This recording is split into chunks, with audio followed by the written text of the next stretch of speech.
Chapter 19 Prema, Abhidheya Tattva.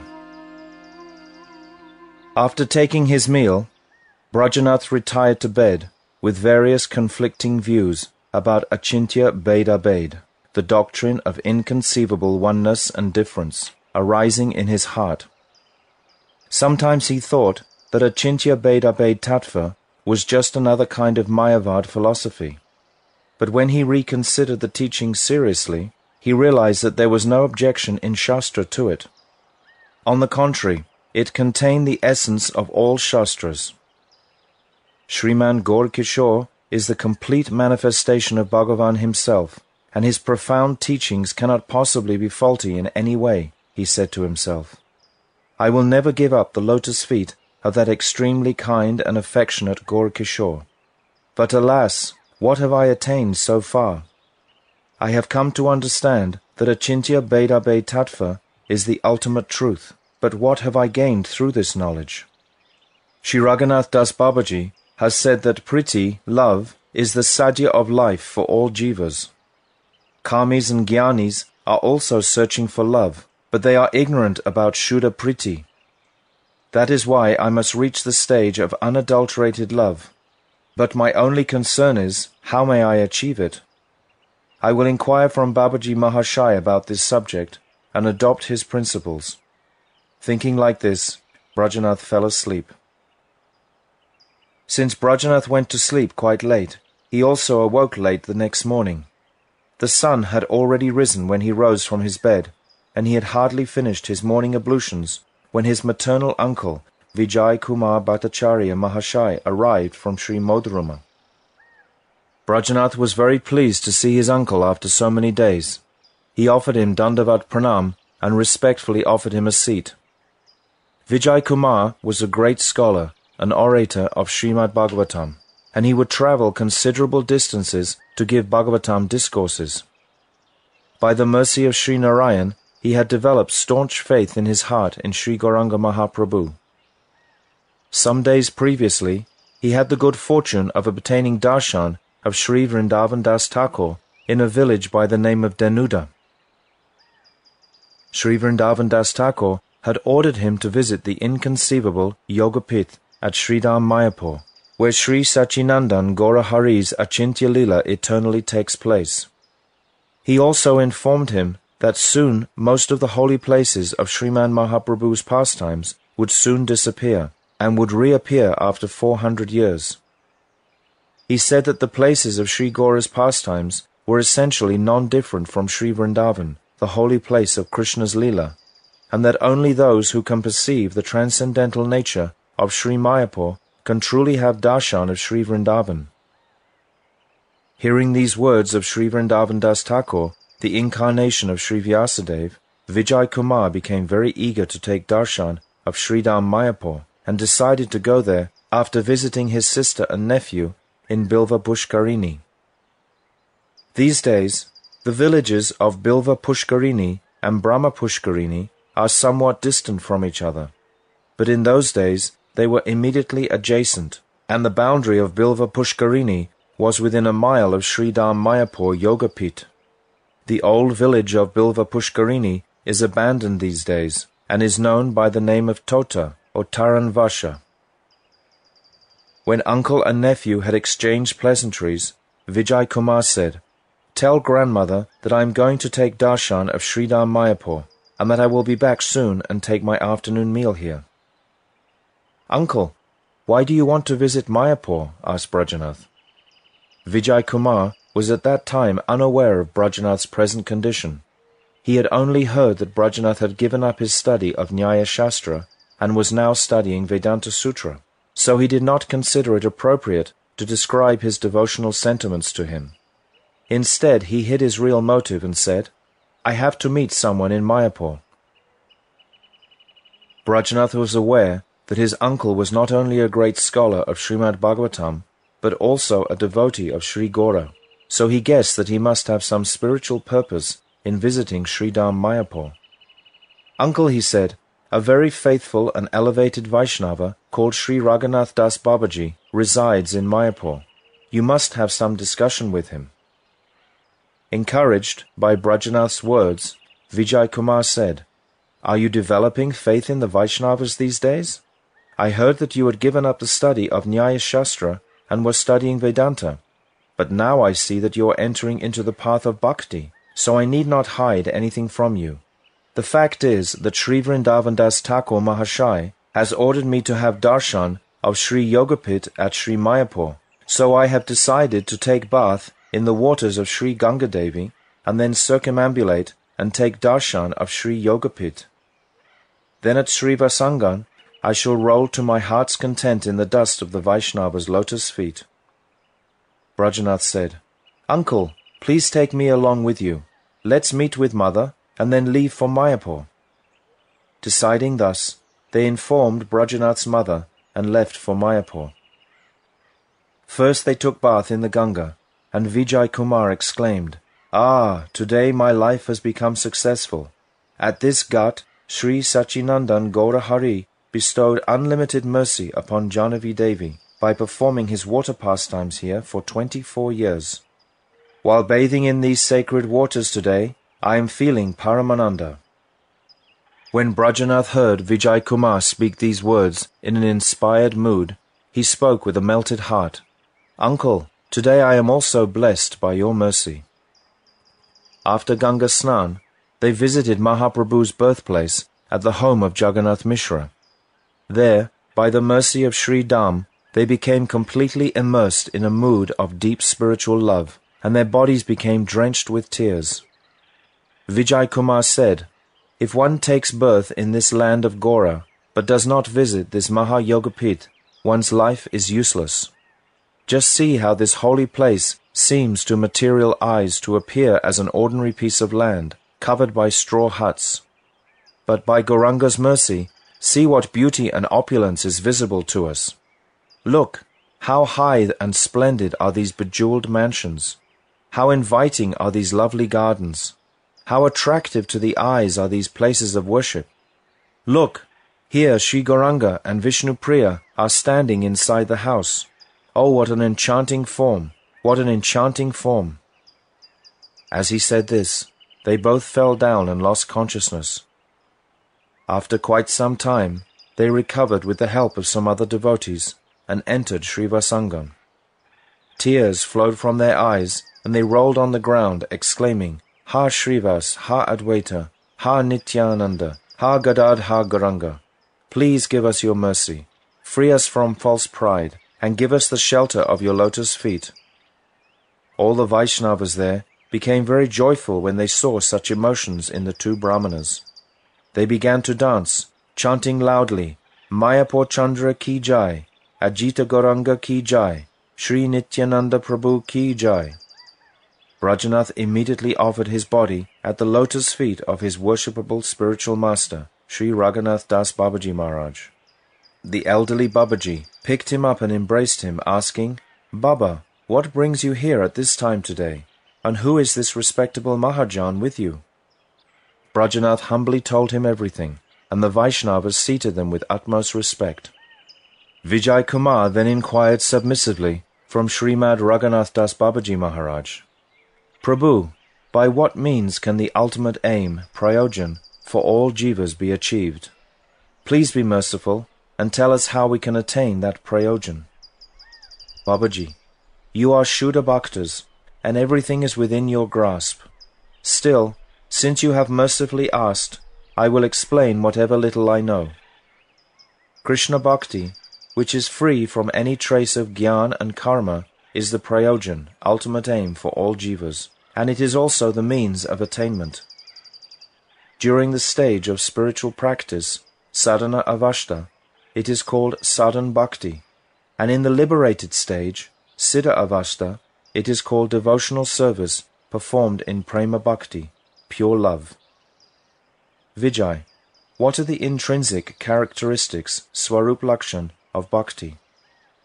"Babaji, by the order of Sriman Mahaprabhu, Sri Rupa Goswami has described the intrinsic characteristics of bhakti in Sri Bhakti Rasamrita Sindhu 1.1.11 as follows. Anya bilashita shunyam, jnana karmadi anavritam, Anukulyena Krishnanu Shilanam Bhakti Uttama. Uttam Bhakti, pure devotional service, is the cultivation of activities that are meant exclusively for the pleasure of Sri Krishna. In other words, the uninterrupted flow of service to Sri Krishna, performed through all endeavors of body, mind, and speech, and through expression of various spiritual sentiments, bhavs. It is not covered by Gyan, knowledge of Nirvishesh Brahm aimed at impersonal liberation, and karma, reward-seeking activity, yoga or austerities, and it is completely free from all desires other than the aspiration to bring happiness to Sri Krishna. This sutra very clearly describes both the Swarup Lakshan, intrinsic characteristic, and the Tatashta Lakshan, extrinsic symptoms of bhakti. The word Uttama Bhakti refers to pure devotional service.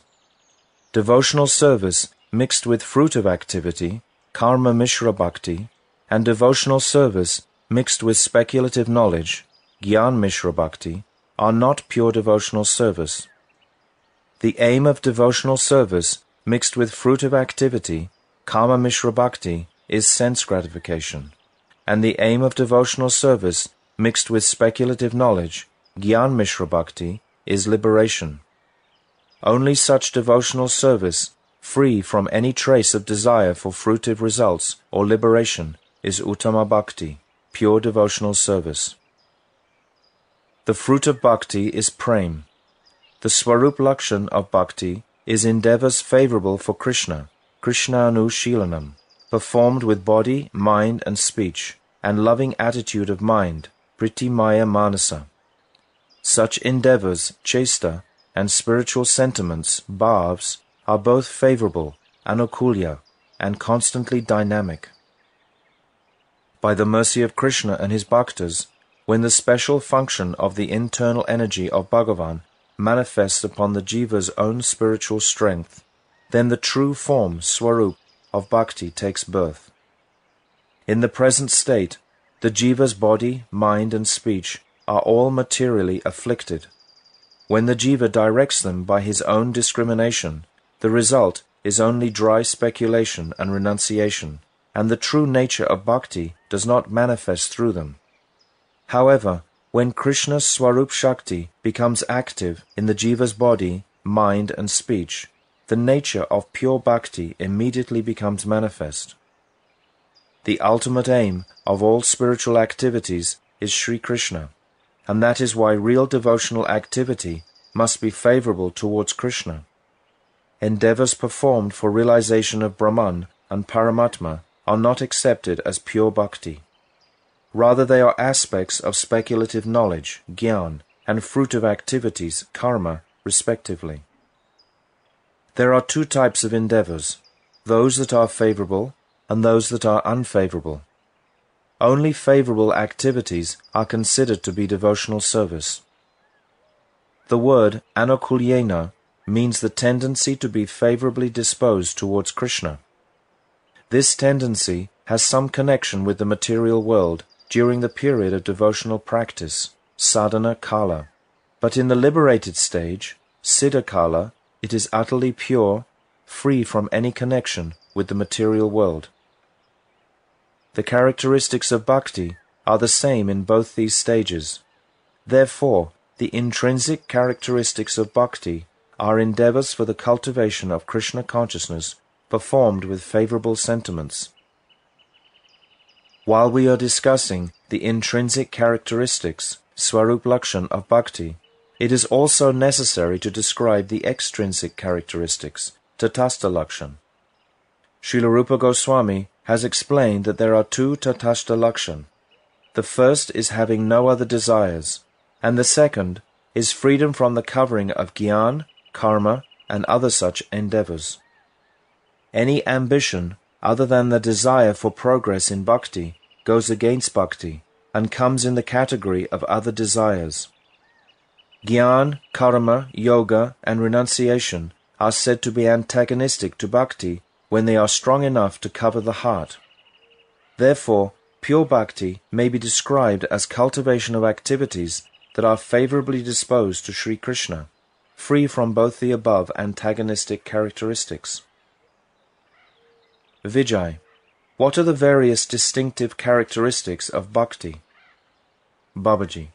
In Bhakti Rasamrita Sindhu 1.1.17, Srila Rupa Goswami has described the following 6 special characteristics of bhakti.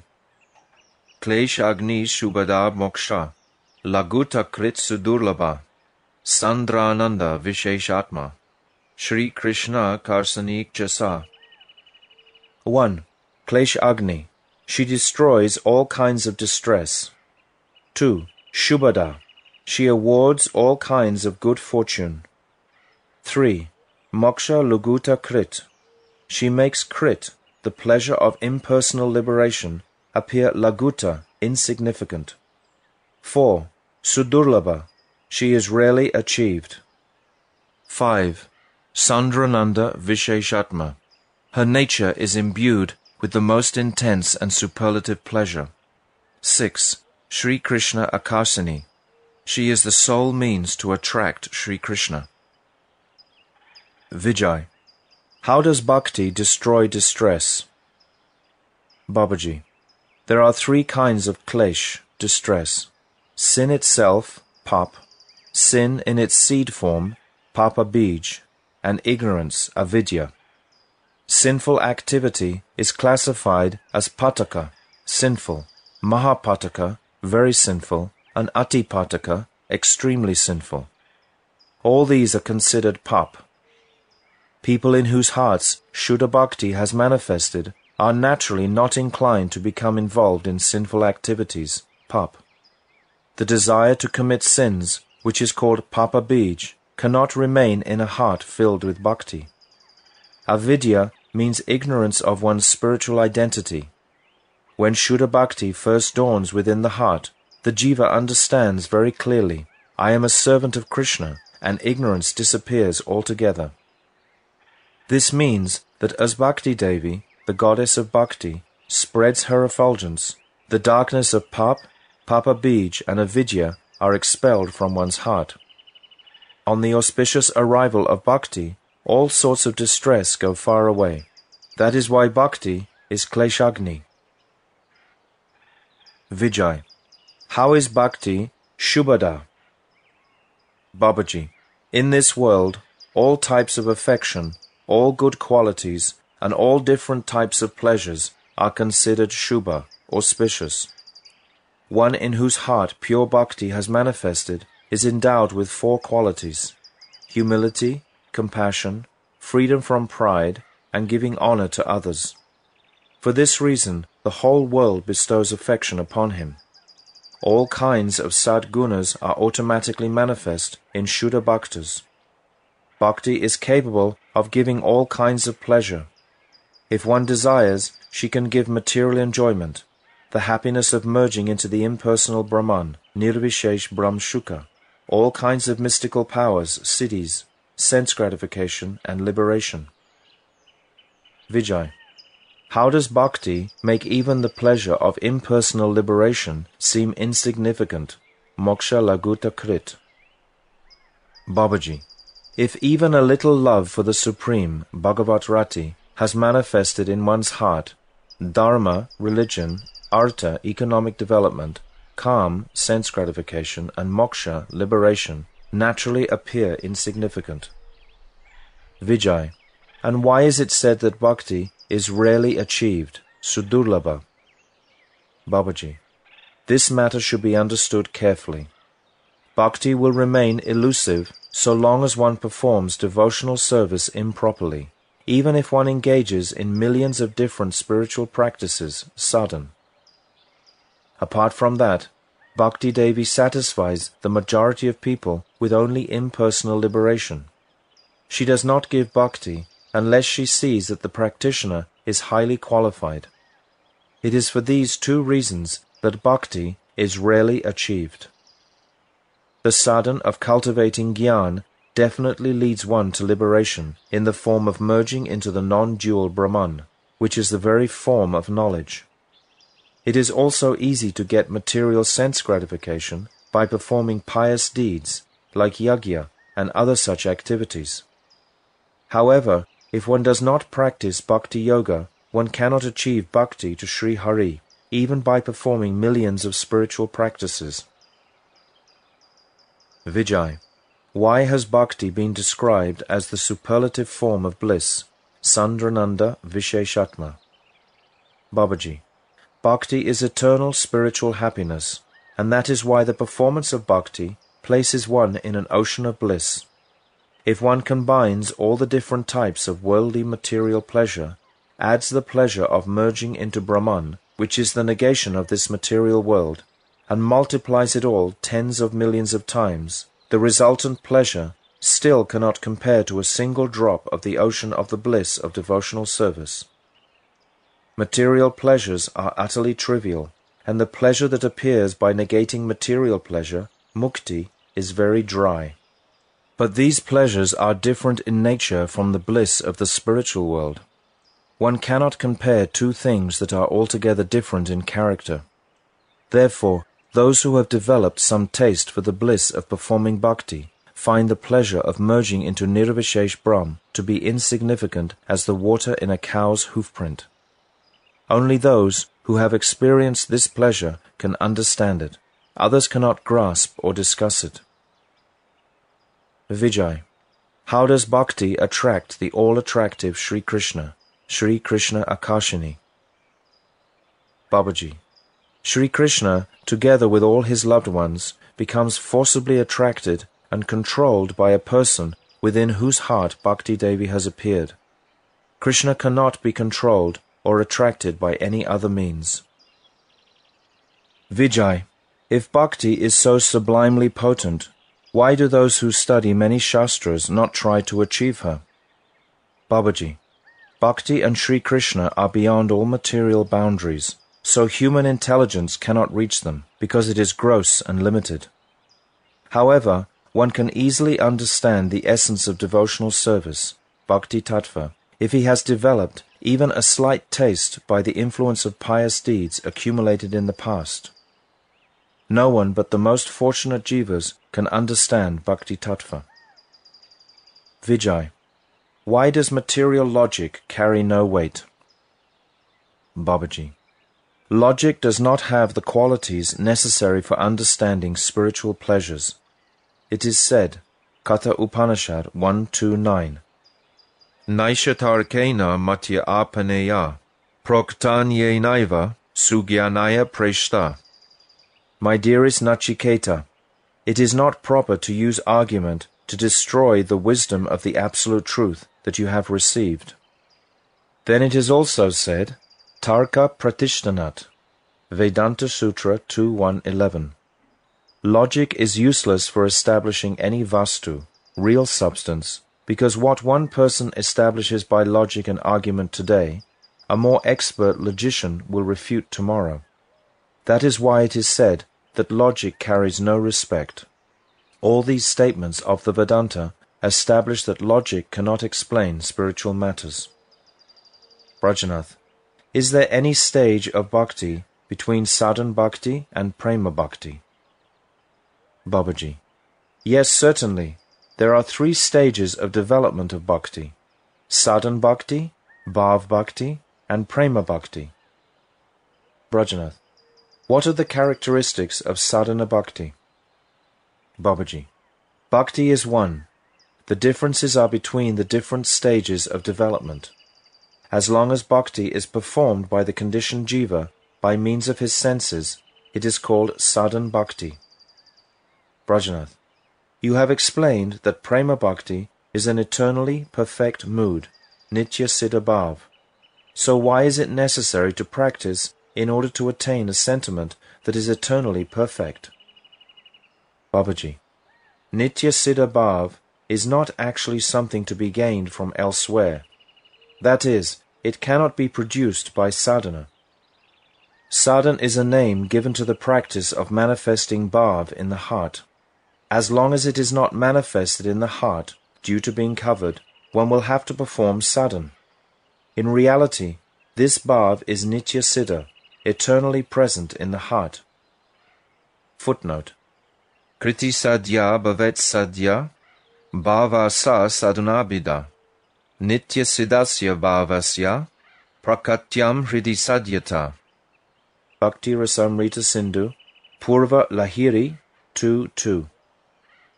Sadhana Bhakti, or the regulative discharge of devotional service, is the practice performed with the present senses, by which bhav, transcendental loving service for Krishna, is attained. This bhav exists eternally within the heart of every jiva, and it is the potentiality of sadhana bhakti to awaken it.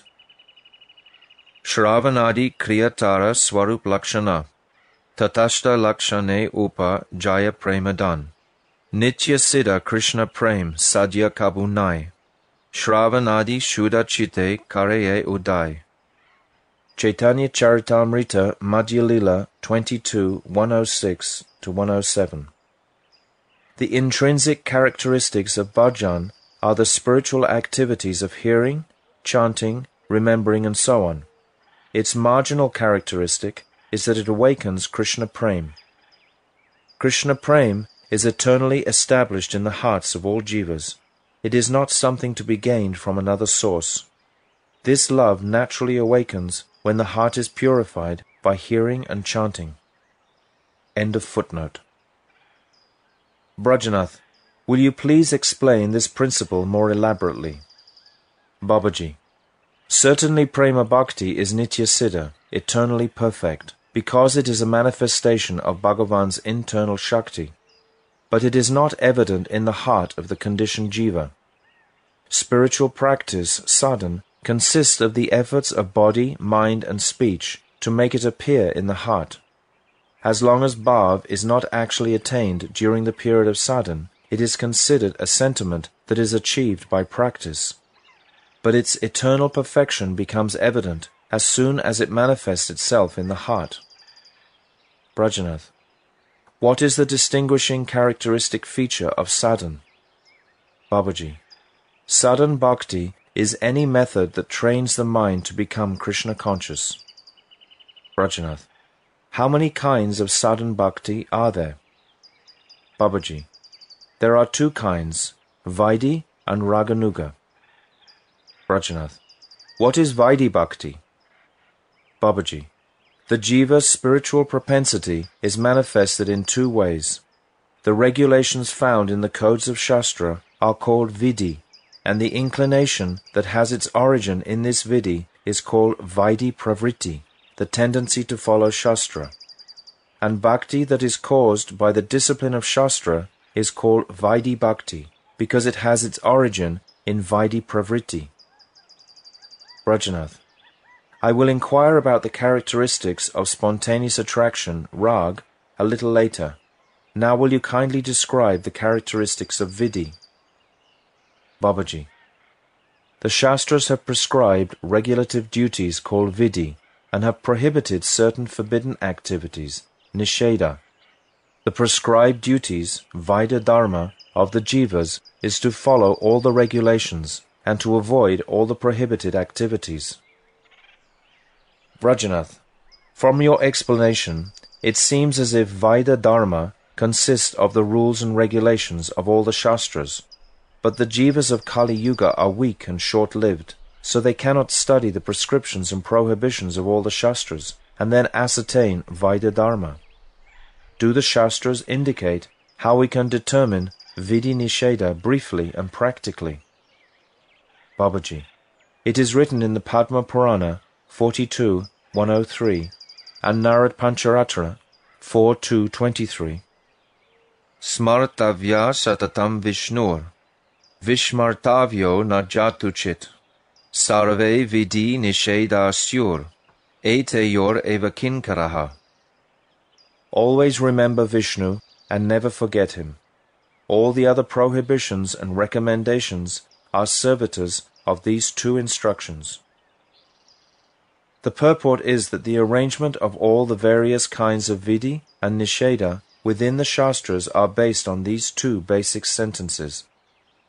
Duty, vidhi, is ascertained to be that which makes one constantly remember Bhagavan, and forbidden activities, nisheda, are those that make one forget him. Remember Bhagavan Sri Vishnu constantly throughout your life. This is the basic prescription, vidhi, and the arrangement of varnashram and so on for the maintenance of the jivas are subject to it. Never forget Krishna. This, nisheda, is the basic prohibition.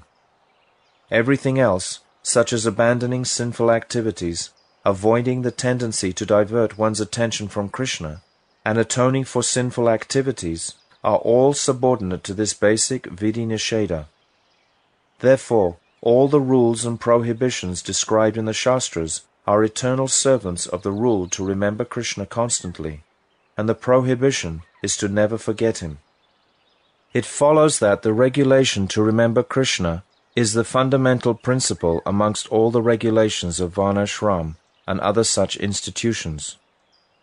Shri Chamasa Uvacha Mukha Bahuru Padebhya Purushasya Shramai Saha Chatvaro Jagyare Varna Guner Vipra Daya Pratak Ya Shang Purushang Sakshad Atma Prabhavam Ishwaram Na Bhajantya Vajananti Stanad Brasta Patantyadaha.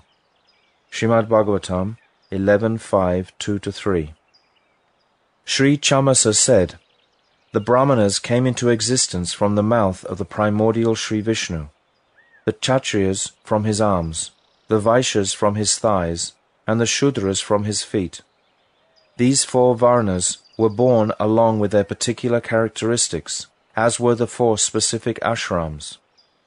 A person living amongst these Varnas and ashrams becomes intoxicated by his high social position, Varna, and spiritual position, ashram, and fails to worship his Ishtadev, Bhagavan, Sri Vishnu, or even disrespects him. Such a person falls down from his position in the system of Varna and ashram, loses all his prestige, and takes birth in the lower species. Brajanath, why doesn't everyone who follows the regulations of varnashram practice Krishna Bhakti? Babaji, Srila Rupa Goswami explains that amongst all those who follow the regulations of Shastra, only those who develop faith in Bhakti are eligible to engage in Bhakti. They are not attracted towards the regulations of material life, nor do they renounce material life. Rather, they follow the ways of ordinary civilized life to maintain their livelihood, and at the same time practice the sadhana of Shuddha Bhakti with faith. A civilized jiva becomes qualified to engage in bhakti as a result of sukriti accumulated in the course of many lives. There are three types of such faithful people: the kanishta, neophyte, the madhyam, intermediate bhakta, and the uttam, highly exalted bhakta. Brajanath, it is said in the Bhagavad Gita that four kinds of people perform bhakti: artha, those who are distressed; jignashu, the inquisitive; atarti, those who desire wealth; and jnanis, those who are searching for knowledge of the Absolute. What kind of bhakti are they qualified for? Babaji, when they associate with saintly sadhus, their distress, their inquisitiveness, their desire for wealth, and their desire for knowledge are removed, and they develop faith in unalloyed devotional service. Then they immediately become qualified for engaging in bhakti. The prominent examples of this are Gajendra, Sonika and the other rishis in Naimisharanya, Dhruva, and the four Kumaras respectively. Brajanath, do devotees attain liberation at all?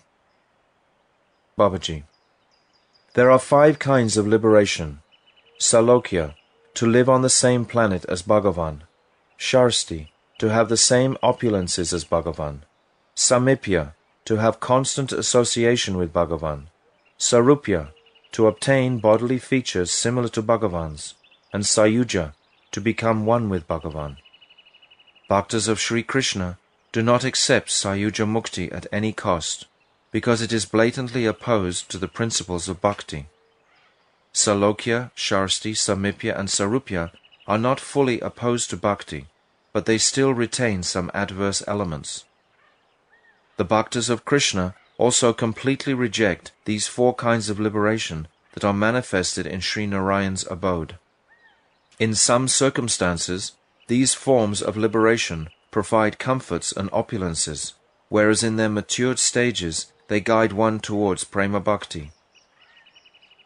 If their ultimate result is only comfort and opulence, bhaktas should simply reject them. What to speak of liberation?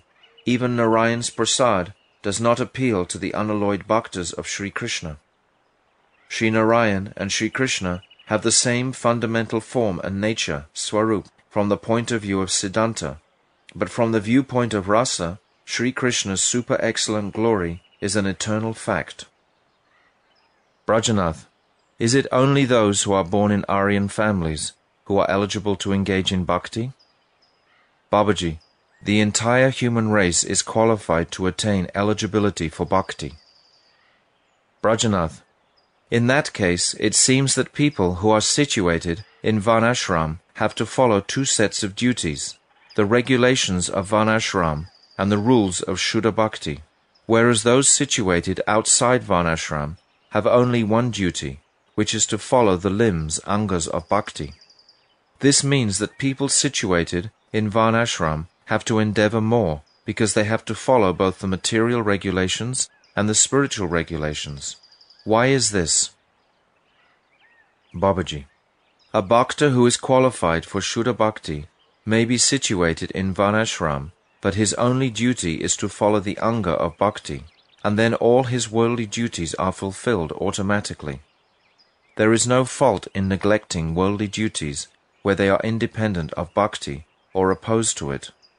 A qualified bhakta is by his very nature not inclined to neglect prescribed duties or to perform forbidden activities. If in spite of this he accidentally commits some sinful activity, he does not have to perform the penances that are prescribed in the rules governing karma. When bhakti resides in the heart, sins that the bhakta commits by chance do not create a lasting impression, and they are destroyed very easily and quickly. That is why bhaktas do not need to perform any separate penance. Brajanath, how can a qualified bhakta repay his debts to the devatas and others? Babaji, it is said in Srimad Bhagavatam that those who are under the shelter of Bhagavan are not indebted to anyone.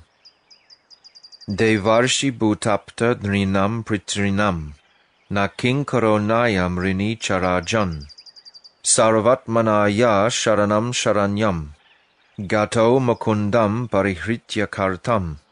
Srimad Bhagavatam 11.5.41. One who completely surrenders to Bhagavan Mukunda, the affectionate protector of the surrendered souls, no longer remains indebted to the devatas, forefathers, other living beings, kinsmen or guests. He is not subordinate to anyone, and he is not obliged to serve anyone. The purport of the final instruction of Bhagavad Gita 1866 is that Sri Krishna releases one from all sins if he gives up all sorts of duties and comes to his shelter. The essence of the Gita is that when a person becomes qualified for unalloyed bhakti, he is no longer obliged to follow the regulations of Gyan Shastra and Karma Shastra. On the contrary, he attains all perfection simply by following the path of bhakti. That is why Sri Krishna declares, Na me bhakta pranashyati, my bhakta is never vanquished. Therefore this promise of Sri Krishna should be held above all. When Vijay Kumar and Brajanath heard these words, they said, We have no further doubts in our hearts concerning bhakti. We have understood that Gyan and Karma are of little consequence, and that without the mercy of Bhakti Devi, there is no auspiciousness for the Jiva. Prabhu, now please be merciful, and make our lives successful, by telling us about the angas of Shuddha Bhakti. Babaji, Brajanath, you have heard Dashmula as far as the 8th sloka. You may relate them to your uncle later. I feel very satisfied to see him. Now listen to the 9th shloka. Shruti Krishna Kyanam Smara Nanati Puja Vidigana Tata Dasyam Sakyam Pari Charanam Apyatma Dadanam Navanganye Tanniha Vidi Gata Bhaktya Anudinam Bhajan Shraddha Yukta Suvi malaratim vasalabote. One should perform bhajan of the 9 processes of Vaidhi Bhakti, namely hearing, chanting, remembering, offering prayers, worshipping, serving Krishna's lotus feet, acting as Krishna's servant, becoming Krishna's friend, and surrendering oneself fully to Sri Krishna. One who with faith daily practices bhajan in this way certainly achieves pure Krishna rati. Shravanam, Kirtanam, Smaranam, Vandanam, Padasevanam, Archanam, Dasyam, Sakyam, and Atmanivedanam, those who daily practice these 9 limbs of Vaidhi Bhakti with faith attain pure love for Sri Krishna. Hearing, Shravana, takes place when the description of Krishna's transcendental holy name, form, quality, and pastimes come in contact with the ears. There are 2 stages of Shravana. The first stage is hearing descriptions of Krishna's qualities in the association of Shuddha Bhaktas before developing Shraddha. This type of Shravana creates faith so that one develops a keen desire to hear Sri Krishna Nam and his qualities. After one has developed such faith, one hears Krishna's transcendental names and qualities with great eagerness from Sri Guru and the Vaishnavas, and that is the second kind of Shravana.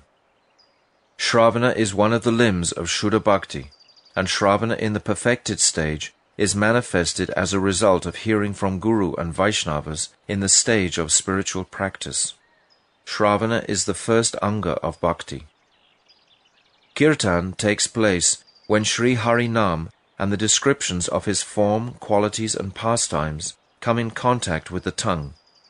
There are many different varieties of Kirtan, such as discussions of Sri Krishna's pastimes, describing Sri Krishna Nam, reading from Shastra to others, attracting others to Krishna by singing about him, uttering entreaties to invoke his mercy, proclaiming his glories to others, chanting bhajans in praise of the deity, offering prayers, and so on.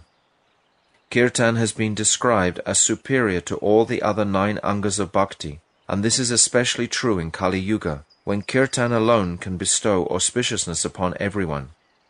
It is stated in all Shastras, Dhyayan krite yajan yagyais, Tretayam dwapare richan, Yad apnoti tarapnoti, Kalo sankirtya keshavam. Padma Purana, Uttarakhanda, 72:25. Whatever is achieved in such a yuga by meditation, in Treta Yuga by the performance of yajna, and in Dwarpa Yuga by worshipping Krishna's lotus feet, is also obtained in the age of Kali simply by chanting and glorifying Sri Keshava. No other method purifies the heart as effectively as Hari Kirtan. When many devotees perform Kirtan together, it is called Sankirtan. Remembering Krishna's name, form, qualities, and pastimes is called Smaranam, of which there are 5 kinds. Smaranam means to contemplate some subject that has previously been heard of or experienced. Dharana means to fix the mind on a particular subject, withdrawing it from other objects. Dhyanam means to meditate on a specific form. When dhyanam is unbroken like the continuous flow of a stream of precious oil, it is called dhruvanushmriti, and samadhi is the state in which one is oblivious to outside reality and only aware of the objects of meditation in one's heart. Shravanam, Kirtanam, and Smaranam are the 3 primary angas of bhakti, for all the other angas are included within them. And of these 3 angas, Kirtan is the best and most important, because Shravanam and Smaranam can be included within it. According to Srimad Bhagavatam 7.5.23, Shravanam Kirtanam Vishno, Smaranam Padasevanam, Archanam Vandanam Dasyam, Sakyam Atmanivedanam. Hearing and chanting about Sri Vishnu's transcendental name, form, qualities, and so on, remembering them, serving his lotus feet, worshipping him with 16 types of paraphernalia, offering prayers to him, becoming his servant, adopting a friendly mood towards him, and surrendering everything unto him, in other words, serving him with the body, mind, and words. These 9 are accepted as Shuddha Bhakti. The fourth anga of bhakti is performing service, padaseva or paricharya. Padaseva must also be performed together with shravanam, kirtanam, and smaranam.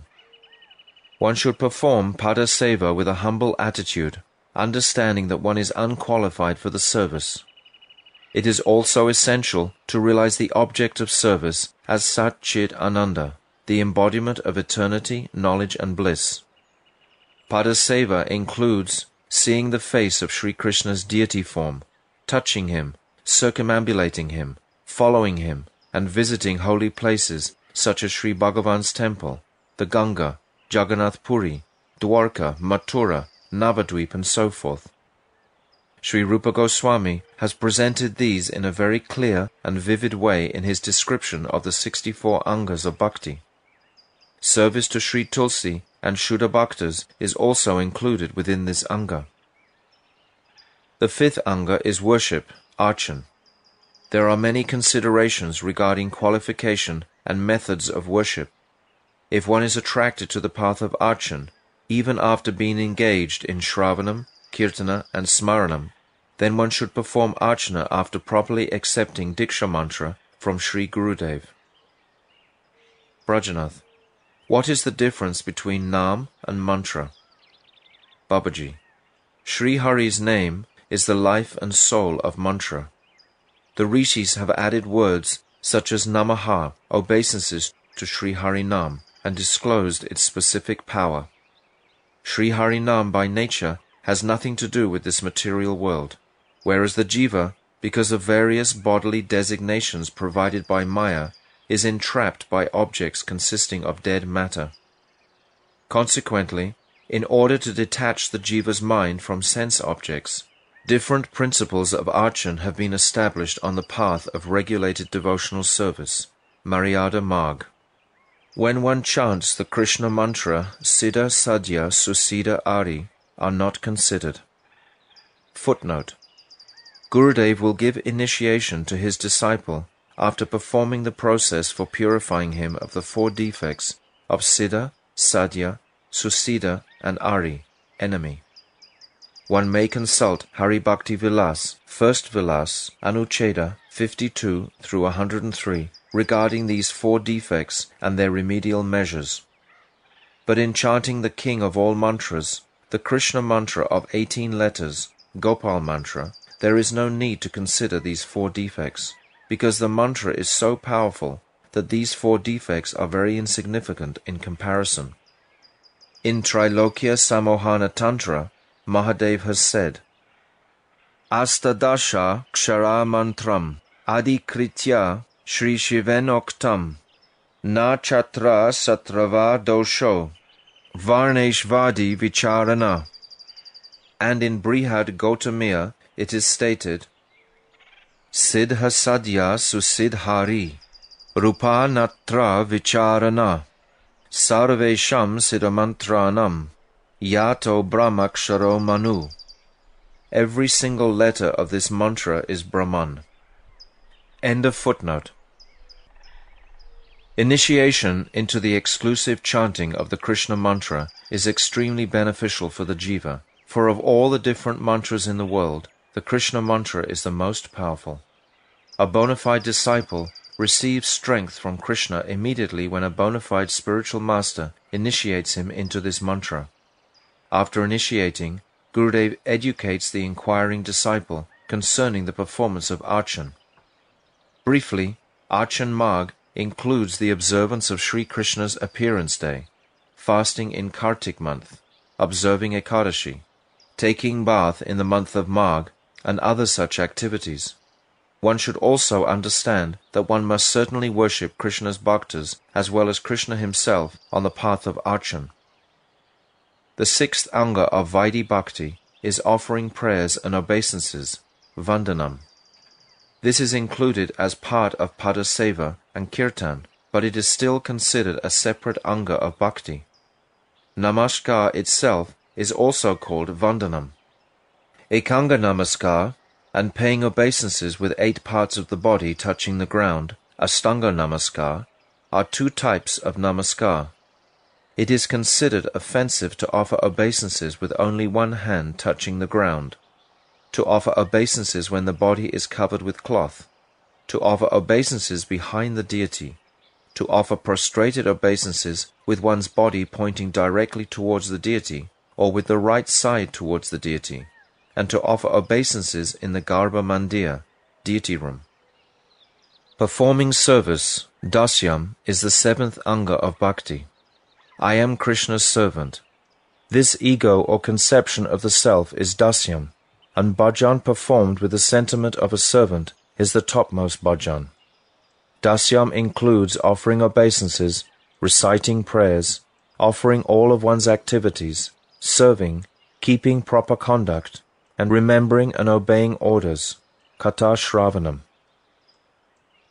The eighth anga of bhakti is serving as a friend, sakyam, which includes the mood of kinship towards Krishna with the endeavors for his well-being. There are two kinds of sakyam, friendship in Vaidhi Bhakti and friendship in Raganuga Bhakti. But Sri Prahlad's shloka refers to Vaidanga Sakyam. For example, the feeling of Sakyam while serving the deity is Vaida Sakyam. The ninth anga is known as Atma Nivedanam, which means offering the whole self, body, mind and pure Atma to Sri Krishna. The characteristics of Atma Nivedanam are exclusive endeavor for Krishna and lack of activity for one's own self-interest. It is also characteristic of Atma Nivedanam that one lives to serve the desire of Krishna and keeps one's own desire subordinate to Krishna's desire, just as a cow that has been purchased does not care for its own maintenance. Atma Nivedanam in Vaidhi Bhakti is described in Srimad Bhagavatam 9:4-18-20 as follows. Savai mana Krishna padara vindayor, vachamsi vaikunta gunarnuvarnane, karo harir mandira marjanadishu, shrutim chakarachuta sat kato daye. Ambarish Maharaj engaged his mind in serving the lotus feet of Sri Krishna, his words in describing the qualities of Sri Bhagavan, his hands in cleaning Sri Hari's temple, and his ears in hearing Achyuta's blissful pastimes. Mukunda lingalaya darshane drashau, tadbritya gatra sprashe nirigra sangamam, granam chatatpada saroja saurabe, Shrimat tulasyam rasanam tadarpite. He engaged his eyes in seeing the deity of Mukunda, different temples, and the holy places, all his bodily limbs in touching the bodies of Krishna's bhaktas, his nostrils in smelling the divine smell of tulsi offered to Krishna's lotus feet, and his tongue in tasting the prasad offered to Bhagavan. Padau hare chaitra padanu sarpane, shiro rishikesha padabhivandane, kamang chadasye natukama kamyaya, yatotama shloka janashrayarati. His feet were always engaged in walking to Bhagavan's holy places, and he would pay obeisances to Sri Krishna's lotus feet. Ambarish Maharaj would offer garlands, sandal, bow, and other paraphernalia in Bhagavan's service, not with a desire to enjoy himself, but to receive the love for Sri Krishna that is present only in his Shuddha Bhaktas. When Vijay Kumar and Brajanath heard Babaji Mahashai's very sweet and blissful instructions, they were overwhelmed with joy and offered obeisances to him, saying, Prabhu, you are directly Bhagavan's personal associate. We are both blessed today by receiving your nectarian instructions. We were wasting our days in the useless pride of caste, family, and high education. By dint of the wealth of Sukriti accumulated in many previous lifetimes, we have obtained your mercy. Vijay, O most eminent of the Bhagavats, Sri Vrindavan Das Thakur ordered me to visit the Yogapith at Sri Mayapur. By his mercy today, I took darshan of that holy place, and also of a personal associate of Sri Bhagavan. If you will be so kind, I will come again tomorrow evening. When the elderly Babaji heard Sri Vrindavan Das Thakur's name, he immediately offered prostrated dandavats, and said, I offer my respectful obeisances again and again to the incarnation of Vyasadeva in Sri Chaitanya's pastimes. Since it had become quite late in the morning, Brajanath and Vijay Kumar then departed for Brajanath's home. Thus ends the 19th chapter of Jaiva Dharma, entitled Prema, Abhidheya Tattva.